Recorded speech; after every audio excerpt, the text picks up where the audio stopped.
전능하사 천지를 만드신 하나님 아버지를 내가 믿사오며 그 외아들 우리 주 예수 그리스도를 믿사오니 이는 성령으로 잉태하사 동정녀 마리아에게 나시고 본디오 빌라도에게 고난을 받으사 십자가에 못 박혀 죽으시고 장사한 지 사흘 만에 죽은 자 가운데서 다시 살아나시며 하늘에 오르사 전능하신 하느님 우편에 앉아 계시다가 저리로서 산 자와 죽은 자를 심판하러 오시리라. 성령을 믿사오며 거룩한 공예와 성도와 서로 교통하는 것과 죄를 사해 주시는 것과 몸이 다시 사는 것과 영원히 사는 것을 믿사옵나이다. 아멘. 찬송가 123장 찬송하시겠습니다. 찬송가 123장 1절과 2절을 찬송하시겠습니다. 함께 찬송하시겠습니다. 저 들밖에 한밤중에 양틈에 자던 목자들 천사들이 전하여 준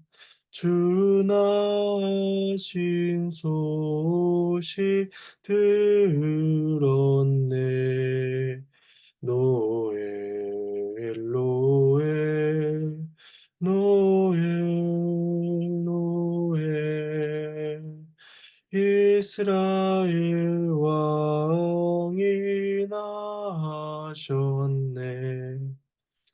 저 동방에 별 하나가 이상한 빛을 비추어 이 땅 위에 큰 영광이 나타날 징조 보였네. 노엘 노엘 노엘 노엘 이스라엘 왕이 나셨네. 아멘. 네, 함께 보실 말씀은 신약 성경 빌립보서 1장 1절에서 11절까지의 말씀입니다. 신약 성경 318페이지입니다. 네, 말씀은 내용을 살펴가는 가운데 봉독하도록 하겠습니다. 주의 말씀을 나누겠습니다.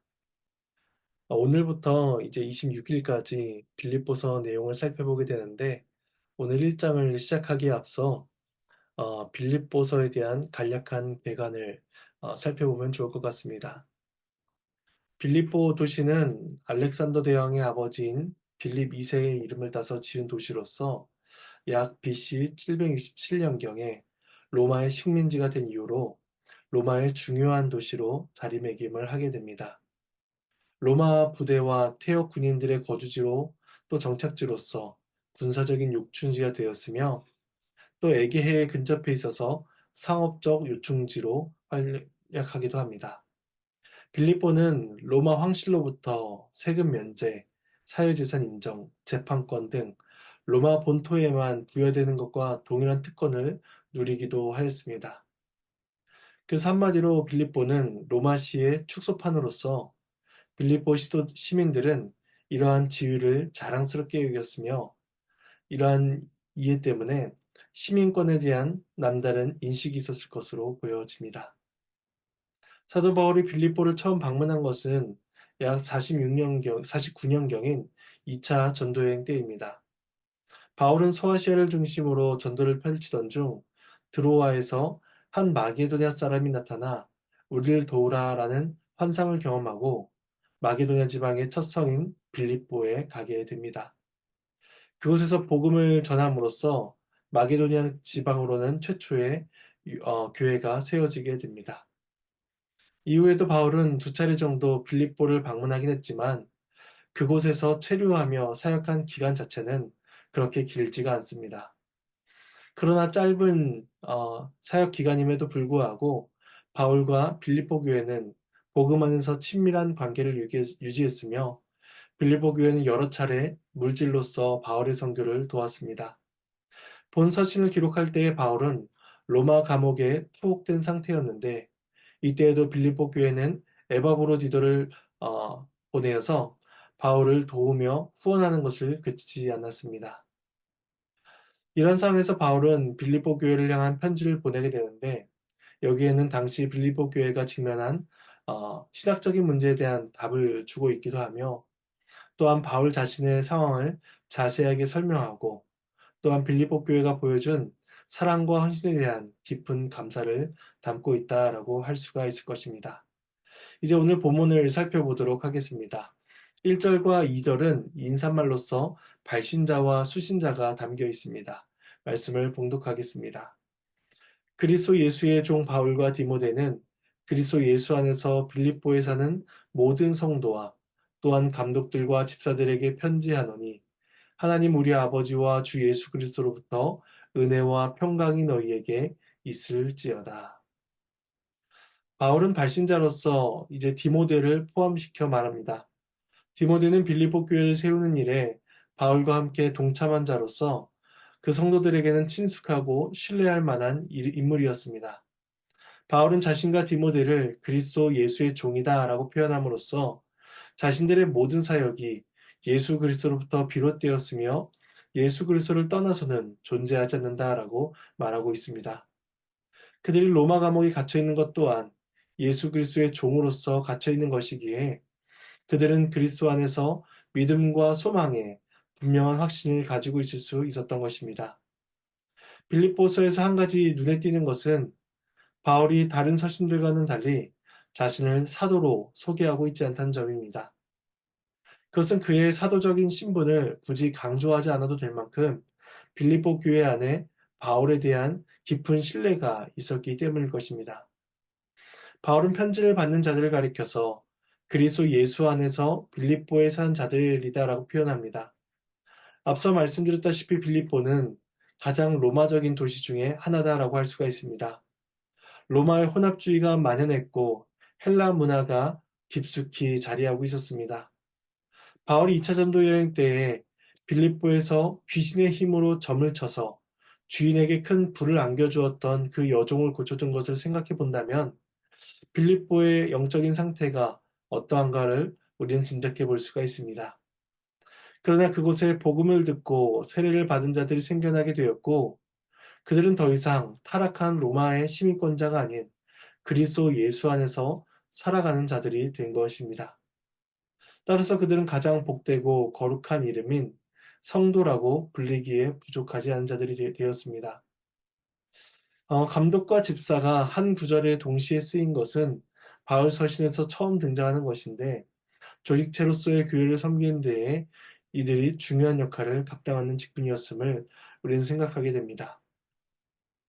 2절의 기원문은 바울 서신에서 자주 사용되는 것으로서 참된 은혜와 평강이라는 것은 세상으로부터 주어지는 것이 아니라 성부 하나님과 성자 하나님으로부터 주어지는 것임을 사도 바울은 밝혀 가르치고 있습니다. 이어지는 두 번째 단락인 3절에서 8절은 감사로서 드리는 바울의 기도입니다. 말씀을 봉독하겠습니다. 내가 너희를 생각할 때마다 나의 하나님께 감사하며 간구할 때마다 너희 무리를 위하여 기쁨으로 항상 간구함은 너희가 첫날부터 이제까지 복음을 위한 일에 참여하고 있기 때문이라. 너희 안에서 착한 일을 시작하신 이가 그리스도 예수의 날까지 이루실 줄을 우리가 확신하노라. 내가 너희 무리를 위하여 이와 같이 생각하는 것이 마땅하니 이는 너희가 내 안에 있음이며 나의 매임과 복음을 변명함과 확정함에 너희가 다 나와 함께 은혜에 참여한 자가 됨이라. 내가 예수 그리스도의 심장으로 너희 무리를 얼마나 사모하는지 하나님이 내 증인이시니라. 이제 문안 인사를 마친 바울은 곧바로 하나님께 감사를 드립니다. 내가 너희를 생각할 때마다 라는 것은 자신의 사역에 동참해준 빌립보 성도들의 모든 수고와 사랑, 헌신에 대한 모든 기억들을 말합니다.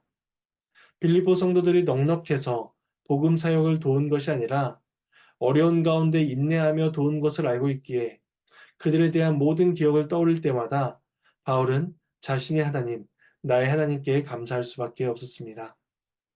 4절에서 표현된 간구라는 단어에는 긴급하게 드리는 간절한 청원의 의미가 담겨 있습니다. 이 바울의 기도에는 늘 필요와 간절함이 담겨 있었는데 그의 복음 사역과 또한 그 복음을 듣고 세워지는 교회에는 늘 위험과 궁핍, 어려움이 뒤따랐기 때문입니다. 그래서 바울은 빌립보 교회를 위해서 간구하는 그 필요와 간절함을 가지고 하나님 앞에 기도할 때에 그의 기도 속에는 항상 기쁨이 내재되어 있었다는 것을 그는 고백하고 있습니다. 바울은 빌립보 성도들을 향해서 기뻐할 수 있는 그 이유가 복음에 대한 그들의 사랑을 알았기 때문이라고 이야기합니다. 그들은 복음을 들은 이후 줄곧 바울과 친밀하고도 지속적인 교제를 나누었으며 또한 바울을 위해서 그들이 끊임없이 기쁨으로 헌금을 보내주어 그리스도의 고난 가운데 동참하며 복음 사역의 짐을 함께 짊어졌기 때문이었습니다. 그래야 그는 어려운 가운데, 고난 가운데에도 기쁨으로써 그들을 위해 간구할 수 있었던 것입니다. 그래서 바울은 5절에 이렇게 말씀을 합니다. 첫날부터 이제까지 복음을 위한 일에 참여하고 있습니다. 라고 말합니다. 이때 참여라는 말은 코이노니아라는 용어로서 동참, 참여, 사귐 등을 뜻합니다. 보통 신약 성경에서 말하는 코이노니아는 복음과 관련되어 이해되어야 합니다. 빌립보 사람들이 복음을 듣고 그리스도 안에서 하나님의 자녀가 된 것 자체가 코이노니아의 시작이라고 할 수가 있습니다. 수직적으로 하나님과 사람 사이의 관계가 회복되어 참된 사귐을 누릴 수 있게 된 것이죠. 그리고 하나님과의 수직적인 관계가 회복되는 성도들은 이제 수평적으로 성도들과 함께 교제를 나누게 됩니다. 그래야 성도들은 각각 마음을 같이하며 함께 기뻐하고 함께 동역하며 함께 나누며 함께 기도할 수 있게 된 것입니다. 빌립보 성도들은 바울의 고난과 영광에 모두 참여한 자들이었으며 이것은 곧 복음을 위한 일에 동참하고 있었던 것입니다. 그래서 6절에서 착한 일이라는 것은 첫날부터 이제까지 지속되고 있는 복음을 위한 참여를 가리킵니다. 바울은 복음에 대한 그들의 헌신이 그리스도 예수의 날까지 이루어질 것을 확신하고 있습니다. 이러한 표현은 빌립보 성도들에게 복음 사역에 대한 부담감을 주기 위한 것이 결코 아니었습니다. 오히려 이것은 성도들이 가져야 할 모든 부담감을 완전히 해소시켜주는 표현이다라고 할 수가 있습니다. 왜냐하면 이 복음의 사역, 착한 일을 시작하신 것은 그 일을 시작하신 분과 또한 그 일을 완성하실 분이 모두 하나님이시기 때문입니다. 복음을 위한 사랑과 헌신은 우리 자신의 노력과 열심에서 시작되는 것이 아니라 하나님께서 시작하시고 하나님께서 지속해 주시기에 가능한 것입니다. 그리스도의 날은 그리스도께서 재림하신 날로서 세상을 심판하신 날이 될 것입니다. 그러한 성도들이 그날을 두려워하지 않을 것은 우리 안에 복음의 착한 일을 시작하신 그 하나님께서 모든 성도들을 그날까지 이끌어 가실 것이기 때문입니다. 그날은 아직 임하지 않았지만 분명히 임할 날이며 성도들에게는 두려움이 아닌 소망과 기대의 날로서 기다리시게 될 것입니다. 이제 7절에서 바울은 빌립보 교인들이 자신의 사역에 어떻게 동참해 왔는지를 표현합니다. 나의 매임과 복음을 변명함과 확정함에 너희가 다 나와 함께 은혜에 참여했다는 것입니다. 그들은 단순히 물질적인 후원만 하고 그친 것이 아니라 바울이 옥에 갇히고 복음을 변증하는 일에 그들 또한 함께 동참했다는 것입니다. 그것도 그 성도들 중에 일부만이 그렇게 한 것이 아니라 그들이 모두 다 그 일에 참여했다고 이야기합니다. 이것은 단순히 어떠한 사업에 참여하는 그러한 일의 형태가 아니었습니다. 바울은 이러한 것을 가리켜서 은혜에 참여했다라고 이야기합니다.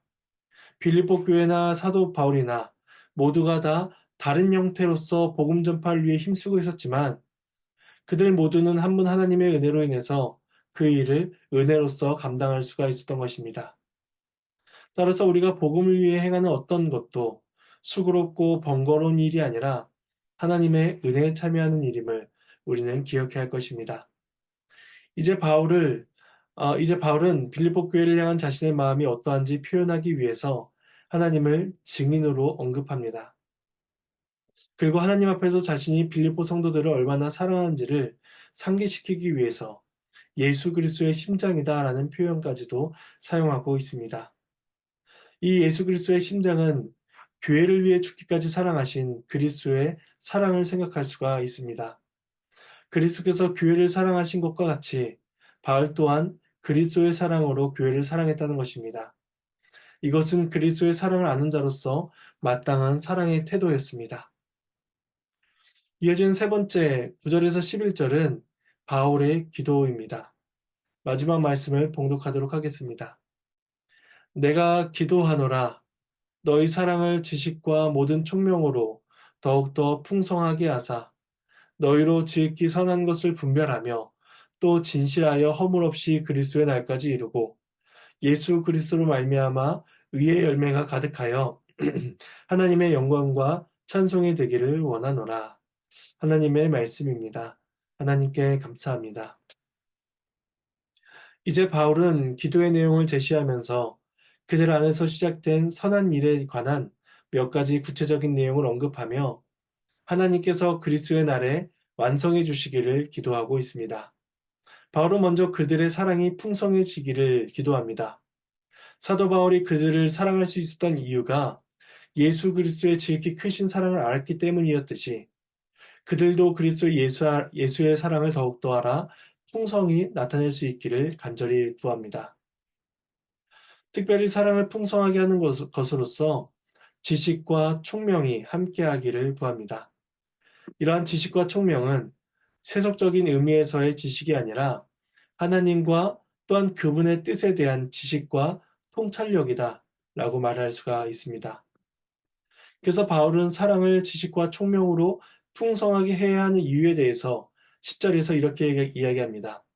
지극히 선한 것을 분별하며 또 진실하여 허물 없이 행하기 위함이다. 사랑이 풍성해져야 하나님께서 기뻐하시는 지극히 선한 것이 무엇인지를 분별할 수 있으며 또한 사랑이 풍성해져야 하나님과 사람 앞에서 진실하여 허물 없이 살아갈 수가 있기 때문입니다. 복음에 대한 이해와 자세가 성도가 이 땅에서 그리스도인으로 합당하게 살아갈 수 있도록 만들어주는 것임을 바울은 알고 있었고 그것을 위해서 빌립보 교회를 위한 기도를 이어가고 있는 것입니다. 마지막으로 바울은 그들의 의의 열매로 충만해져서 하나님의 영광과 찬송이 되기를 기도합니다. 의의 열매는 의의 근원이 되시는 예수 그리스도로부터 주어지는 것이며 그 의만이 하나님을 기쁘시게 할 수가 있는 것입니다. 그래서 바울은 그 열매를 가리켜 예수 그리스도로 말미암아라고 덧붙이고 있습니다. 또한 바울은 성도의 모든 삶이 하나님의 영광과 찬송이 되어야 한다라고 말합니다. 이것은 성도가 목적해야 하는 인생의 목적이며 또한 이 땅에서 그리스도의 사랑을 받은 자로서 마땅히 기억하고 행해야 될 것입니다. 빌립보 성도들의 영적인 유익을 위해서 바울은 기도하며 또한 그들이 하나님의 은혜 가운데 세워져 가기를 소망하면서 오늘 본문은 마쳐지고 있습니다. 이제 오늘 본문을 가지고 몇 가지 기도 제목을 나눠보도록 하겠습니다. 첫 번째 기도 제목은 하나님께서 우리 안에서 시작하신 그 착한 일이 무엇인지를 우리는 묵상해 보기를 바라며 그리스도 예수의 날까지 그 일이 힘있게 지속될 수 있도록 우리는 기도해야 할 것입니다. 두 번째 기도 제목은 하나님께서는 바울과 같은 위대한 한 사람, 그리고 혹은 도울 수 있는 완벽한 준비가 된 교회를 통해서 복음 사역을 하지 아니하신다는 것입니다. 바울과 빌립보 성도들 모두가 고난 가운데 매여 있었지만 그들은 모두 복음을 변호하며 확증하는 일에 참여하게 하셨습니다. 그리고 바울은 이 일을 가리켜서 은혜다라고 말을 하고 있습니다. 그러므로 우리 또한 이 은혜로운 사역에 동참할 수 있기를 하나님의 도우심을 구하며 함께 해야 할 것입니다. 세 번째 기도 제목은 바울이 빌립보 성도들을 위해 기도했듯이 우리 또한 우리의 교회와 성도들을 위해 간구하는 일에 열심을 내야 할 것입니다. 하나님께서 우리로 하여금 사랑을 풍성하게 하사 선한 것을 분별하며 진실하여 허물 없이 그리스도의 날까지 이르게 하셔서 하나님의 영광과 찬송이 될 수 있도록 우리 자신과 우리의 지체가 된 교회들을 위하여 우리는 함께 기도해야 할 것입니다. 마지막 네 번째 기도 제목은 삼위일체 하나님께 주시는 은혜와 평강이 우리의 모든 삶 가운데 가득할 수 있기를 기도해야 할 것입니다. 세상이 주는 은혜와 평강이 아니라 오직 삼위일체로부터 주어지는 그 은혜와 평강을 굳게 붙듦으로써 이 땅을 성도로서 거룩한 자로서 부족함이 없도록 우리가 힘있게 살아가도록 하나님의 은혜를 구할 것입니다. 우리를 구원하사 놀라운 복음 사역에 동참하게 하신 하나님의 은혜에 감사하며 살아가는 복된 하루가 되시기를 간절히 소망합니다. 제가 잠시 기도하도록 하겠습니다. 하나님의 은혜에 감사를 드립니다. 우리를 구원하사 성도가 되게 하시고 또한 그 영광스러운 복음 사역에 참여하게 하시며 고난 가운데서도 기쁨으로 자원함으로 열심으로 헌신으로 그 복음 사역에 교회를 섬긴 일에 참여하게 하심에 참으로 감사를 드립니다. 이것이 우리의 일이 아니오 이것이 우리 개인의 노력이 아니라 하나님께서 주신 은혜이며 또한 감사한 기도의 제목드림을 기억하며 모든 신앙생활에 기쁨으로 참여하게 하시고 열심으로 참여하게 하셔서 그 하나님께서 예수 그리스도의 날에 이르기까지 우리가 그 일을 열심으로 전심전력하며 참여케 하여 주시옵소서. 하나님께 영광과 찬송이 되기를 간절히 바라옵고 이 모든 말씀 예수님의 이름으로 기도드립니다. 아멘. 네, 주님께서 가르쳐 주신 기도로 마치겠습니다. 하늘에 계신 우리 아버지여 이름이 거룩히 여김을 받으시오며 나라가 임하시오며 뜻이 하늘에서 이루어진 것 같이 땅에서도 이루어지리이다. 오늘 우리에게 일용할 양식을 주시옵고 우리가 우리에게 죄 지은 자를 사하여 준 것 같이 우리의 죄를 사하여 주시옵고 우리를 시험에 들게 하지 마시옵고 다만 악에서 구하시옵소서. 나라와 권세와 영광이 아버지께 영원히 있사옵나이다. 아멘.